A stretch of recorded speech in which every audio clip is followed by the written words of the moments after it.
14 നോക്കിക്കേ. See emergency is very important. എമർജൻസിയെ പറ്റിയിട്ടുള്ള 352, 356, 360 ഫൈനാൻഷ്യൽ എമർജൻസി ചോദിച്ചിട്ടില്ല എന്ന് തോന്നുന്നു ഈ അടുത്ത സമയത്തൊന്നും. ബിക്കോസ് ഇന്ത്യയിൽ ഫൈനാൻഷ്യൽ എമർജൻസി ഇതുവരെ എന്ത് ചെയ്തിട്ടില്ല, ഡിക്ലെയർ ചെയ്തിട്ടില്ല. ബട്ട് നിങ്ങൾ അതിൻ്റെയൊക്കെ പ്രൊവിഷൻസ് അറിയണം. It's very very important. Okay, first statement yes yes or no? Yeah, why? അങ്ങനെയല്ലേ, അങ്ങനെ തന്നെ പറയുന്നില്ലേ? എന്ത് ചെയ്യാം? Even before the actual occurrence, യുദ്ധം വരണമെന്നൊന്നുമില്ല, ക്യാൻ ഡിക്ലെയർ. പ്രസിഡന്റ് ആണ്. സി അവിടെ എനിക്ക് തെറ്റിക്കണമെങ്കിൽ എന്ത് ചെയ്യാം? നിങ്ങളെ വേണമെങ്കിൽ കനോട്ട് എന്നൊക്കെ പറയാം. Okay, then originally constitution, yeah, what about, is it reversed? Armed rebellion ആണോ ഇപ്പോഴുള്ളത്, ഇന്റേണൽ ഡിസ്റ്റർബൻസ് ആണോ? ഇപ്പൊ armed rebellion. Originally it was internal disturbance. So which അമെൻമെന്റ്? 44th. 42nd എന്താണോ ചെയ്തത് അതിന്റെ നേരെ ഓപ്പോസിറ്റ് ആയിരിക്കും എന്ത്? 44th. ഓക്കെ, അങ്ങനെയൊക്കെയാണ് ചിന്തിക്കേണ്ടത്. So 42nd amendment, 44th amendment is very important. അത് കുറേയൊക്കെ നമുക്ക് ഈ ക്വസ്റ്റ്യൻ സോൾവ് ചെയ്യുമ്പോൾ കിട്ടും കേട്ടോ. സി ആക്ച്വലി നിങ്ങൾ 3-4 പൊളിറ്റിയുടെ ക്വസ്റ്റ്യൻ പേപ്പർ നല്ല വൃത്തിക്ക് ചെയ്യുമ്പോൾ തന്നെ യു വിൽ ബി എന്താണ് able to cover the entire polity. അങ്ങനെയാണ് പൊളിറ്റിയുടെ ഏരിയാസ് എന്ന് പറയുന്നത്. ഇത്ര ലിമിറ്റഡ് ഏരിയാസ് ഉണ്ട്. ഓക്കെ, ബട്ട് അതിൽ നിന്നും ഏത് ഒറിജിനലി ദ കോൺസ്റ്റിറ്റ്യൂഷൻ, ഒറിജിനൽ കോൺസ്റ്റിറ്റ്യൂഷനിൽ എന്താണ്? ഇന്റേണൽ ഡിസ്റ്റർബൻസ് ആണ്. ഓക്കെ, ആൻഡ് 42nd amendment നമ്മൾ പഠിച്ചിട്ടുണ്ട് എന്താണ്? അങ്ങനെയായിരുന്നു. 44th ആയപ്പോഴത്തേക്കും ഗവൺമെന്റ് മാറുന്നു and they made many changes. ആ ചേഞ്ചിൽ ഏറ്റവും പ്രധാനപ്പെട്ട ഒരു ചേഞ്ച് ആണ് എന്ത്? ദ വേർഡ് ആംഡ് റിബല്യൻ എന്ന് പറഞ്ഞ് നമ്മൾ അവിടെ കൊണ്ടുവന്നു. Which replaced the word internal disturbance. Why? ഇതിന്റെ റീസൺ ഒക്കെ നിങ്ങൾ ഹിസ്റ്റോറിക് ആയിട്ട് നോക്കിയാൽ മതി. ഇന്റേണൽ ഡിസ്റ്റർബൻസ് എന്ന് വെച്ചാൽ it is very vague. Okay, it might be A political crisis or anything. Armed rebellion means what? ആയുധങ്ങൾ വെച്ചിട്ടുള്ള എന്ത്? ഓക്കെ, അതുകൊണ്ട് ഇന്ത്യയിൽ അതിനുശേഷം ഇന്റേണൽ എമർജൻസി ഡിക്ലെയർ ചെയ്തിട്ടുണ്ടോ? ഇല്ല. Okay, that's it. External emergency declare ചെയ്യല്ലേ വാറൊക്കെ ഉണ്ടെങ്കിൽ? 14 A, 14A. അപ്രോച്ച് ഇത്രയേ ഉള്ളൂ. എമർജൻസിയെ പറ്റി പഠിക്കണം, നല്ല ഇമ്പോർട്ടൻ്റ് ആണ്. ഈ കീയിൽ നിന്ന് തന്നെ പഠിക്കുക, എന്തെങ്കിലും ക്ലാരിറ്റി ഉണ്ടെങ്കിൽ വേണമെങ്കിൽ കേട്ടോ. So what about 15th question?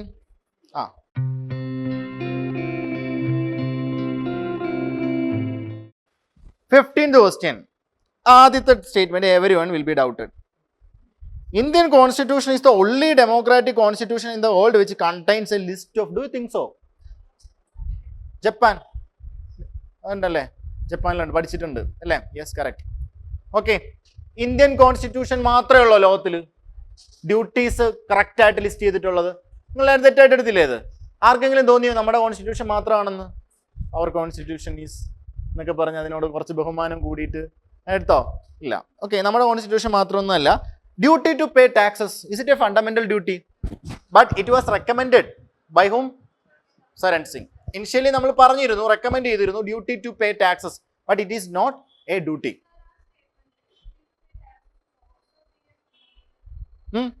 Fundamental ഡ്യൂട്ടിയിലുണ്ടോ?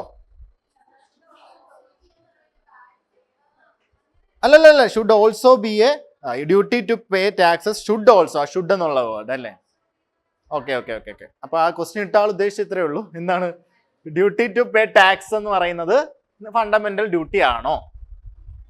അല്ല. ഷുഡ് ഓൾസോ ബി എന്ന് പറഞ്ഞാൽ എന്താ? അതൊരു മെയിൻസ് ക്വസ്റ്റ്യൻ ആയില്ലേ? ഓക്കെ ഓക്കെ, അങ്ങനെ ചോദിച്ചാൽ പറയാം. കമ്മിറ്റിയിൽ പറഞ്ഞിട്ടുണ്ടോയിരുന്നോ എന്ന് ചോദിച്ചിരുന്നെങ്കിൽ, ആ സരൺ സിംഗ് പറഞ്ഞിട്ടുണ്ടോ എന്ന് ചോദിച്ചാൽ it's okay. Otherwise you have to think എന്താണ്? Duty to pay taxes is not a fundamental duty. അതാ ഞാൻ പറഞ്ഞത്. ഓക്കെ, സി അത് വായിക്കുമ്പോൾ നിങ്ങൾക്ക് എന്ത് ചെയ്യാൻ പറ്റും? ഷുഡ് എന്ന് പറഞ്ഞിട്ട് ഓക്കെ ശരിയല്ലേ എന്ന് തോന്നാം. ഓക്കെ, ബട്ട് ആ സ്റ്റേറ്റ്മെന്റിന്റെ ഒരു എന്താ പറയാ, നമ്മൾ എവിടെയാണ് ആ സ്റ്റേറ്റ്മെന്റിൽ ഫോക്കസ് ചെയ്യുന്നത്? എവിടെയാണ്? ഫണ്ടമെന്റൽ ഡ്യൂട്ടിയിൽ അതുണ്ടോ എന്നുള്ള ആ ക്വസ്റ്റ്യൻ ഇട്ടപ്പോൾ ചിലപ്പോൾ എന്ത് ചെയ്തായിരിക്കും? ഷുഡ് എന്നൊന്ന് ജസ്റ്റ് അറിയാതെ എന്ത് ചെയ്തായിരിക്കാം? വന്നു പോയതായിരിക്കാം. ഇപ്പൊ duty to pay taxes should also be a fundamental duty. അത് നിങ്ങളുടെ അഭിപ്രായം അല്ലേ? അത് മെയിൻസ് ക്വസ്റ്റ്യൻ അല്ലേ? ഓക്കെ, അത് പ്രിലിംസിന് വരണമെങ്കിൽ അതിന്റെ അർത്ഥം എന്താ? മനസ്സിലായോ? That's it. Duty to pay tax should be a fundamental duty, critically analyse. Okay, then you have the permission. നിങ്ങൾക്ക് ഇപ്പോൾ കുറച്ച് ആൾക്കാർക്ക് അതിനോട് എതിർപ്പുണ്ടാവാം, കുറച്ച് ആൾക്കാർക്ക് എന്തുണ്ടാവാം? അതിനോട് അനുകൂലിക്കാം. ഓക്കെ, അപ്പൊ പ്രിലിംസിൽ അത് വന്നതിന്റെ കാരണം എന്താ? യു ഹാവ് ടു തിങ്ക്, കൂടുതൽ ഓവർ തിങ്ക് ചെയ്യേണ്ട. എന്താണ്? Whether it is included or excluded, that's it. മനസ്സിലായോ? അങ്ങനെ ഒരു ഡൗട്ട് വന്ന അങ്ങനെ ചെയ്യുക, അങ്ങനെ ഒരു ഡൗട്ട് വരുമ്പോൾ കേട്ടോ. Fundamental duties are confined to citizens only, അല്ലേ?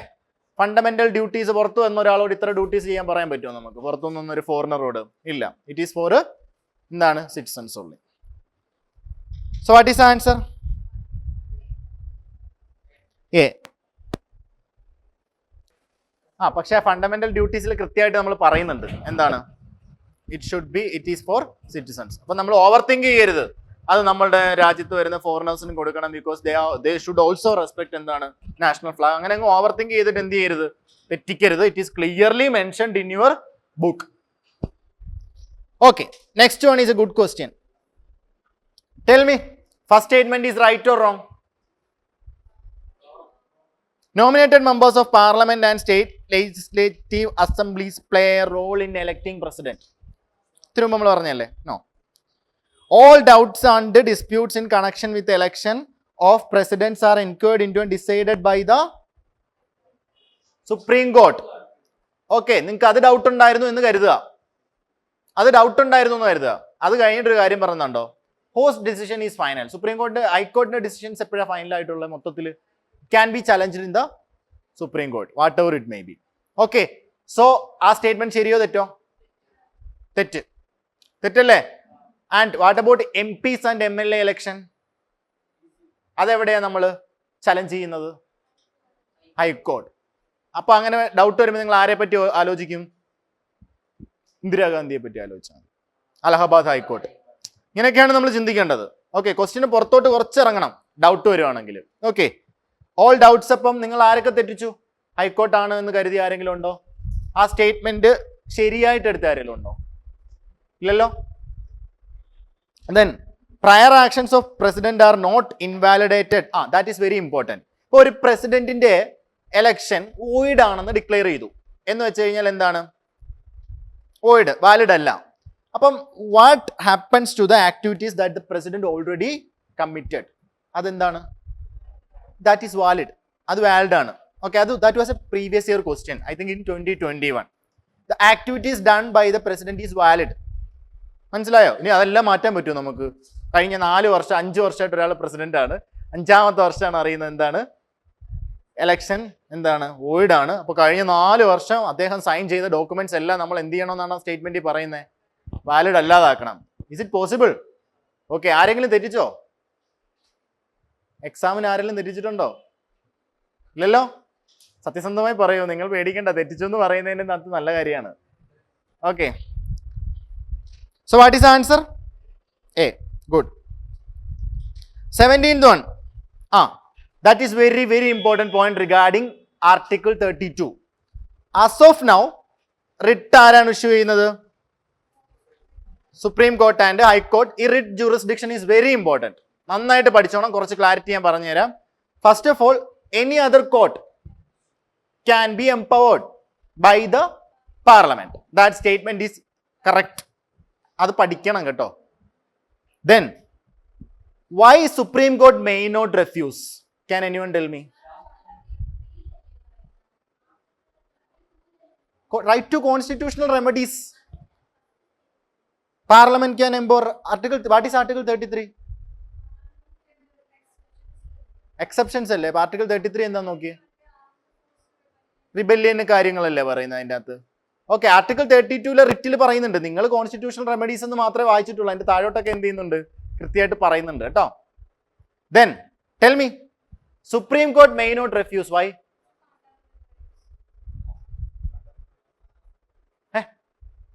കേട്ടില്ല? Supreme court may not refuse but high court can refuse. Why? That's it. Supreme കോർട്ടാണ് ഫൈനൽ ഓപ്ഷൻ. അതിലെല്ലാം ഉപരി എന്താണ്? ആർട്ടിക്കിൾ 32 സുപ്രീം കോർട്ടിന്റെ കാര്യം പറയുന്നത്. Which means article 32, the right to constitutional remedies itself is a fundamental right which the court can't neglect, refuse. But ഹൈക്കോർട്ടിലേക്ക് വരുമ്പോഴോ it is article 226 and it is not your fundamental right. അപ്പൊ അവിടെ വരുമ്പോ എന്താ? High court can refuse അല്ലേ? അപ്പൊ ഇനി അടുത്തത് jurisdiction ഏറ്റവും കൂടുതലുള്ള ആർക്കാ? Territorial jurisdiction supreme court. ഇനിയും സബ്ജക്റ്റ് നാരോ ആർക്കാ? Supreme court. കാരണം ഹൈക്കോർട്ടിന് എന്ത് ചെയ്യാം? ഫണ്ടമെന്റൽ റൈറ്റ്സ് അല്ലാതെയും എന്ത് ചെയ്യാം? റിട്ട് ഇഷ്യൂസ് ചെയ്യാം. ബട്ട് സുപ്രീം കോർട്ട് എന്താണ് പൊതുവെ? Fundamental rights. So what is the answer for this question? I am asking you which of the following statement are incorrect. Incorrect തെറ്റിച്ചവർ കാണത്തില്ലേ ഇതിനകത്ത്? ഇല്ല. അതെല്ലാം ശരിയല്ലേ? എല്ലാം ശരിയല്ലേ? 1, 2, 3, 4 ശരിയല്ലേ? So what is your answer? D. Okay.